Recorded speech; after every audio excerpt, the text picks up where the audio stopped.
వాడి పుట్టికే ఒక దరిద్రం. వాడి పిల్లాన్ని రామ్ గోపాల్ వర్మ వాడి పిల్లం వాడిని వదిలేసింది, వాడి బిడ్డ వాళ్ళు వెలివేసింది, కుటుంబ సభ్యులు వెలివేశారు. అలాంటి వాడితో ఇతను సినిమా తీసుకున్నా అంటే ఇలాంటి వ్యక్తి, సొంత బాబాయిని చంపేసిన వ్యక్తి ఇంక ఏమైనా చేపిస్తాడు మాకు తెలుసు.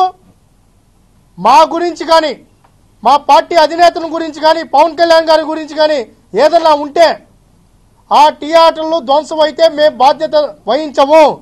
యాజమాన్యాలకి, డిస్ట్రిబ్యూటర్లకి ఇదే హెచ్చరిక జారీ చేస్తున్నాం.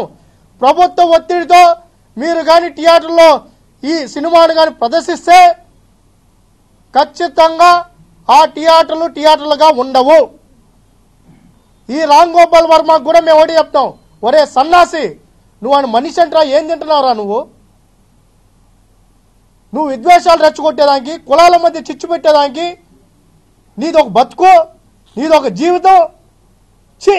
నీ గురించి ఇన్నిసార్లు మాట్లాడాలంటే కూడా మాకు కూడా అసహ్యం వేస్తూ ఉంది. మా కర్మ కాకపోతే ఇంత నీచుడు ఈ రాష్ట్రానికి ముఖ్యమంత్రి అయ్యి ఇట్లాంటి ప్రోత్సహిస్తున్నాడు. ప్రపంచం అంతా తరివేస్తే వాడు ఫోన్ సినిమా తీసుకునే వాడిని తీసుకొని వచ్చి ఈయన జీవితం తీపించుకుంటున్నాడు. చిచి, ఇతను ఒక ముఖ్యమంత్రి, వాడు ఒక డైరెక్టర్.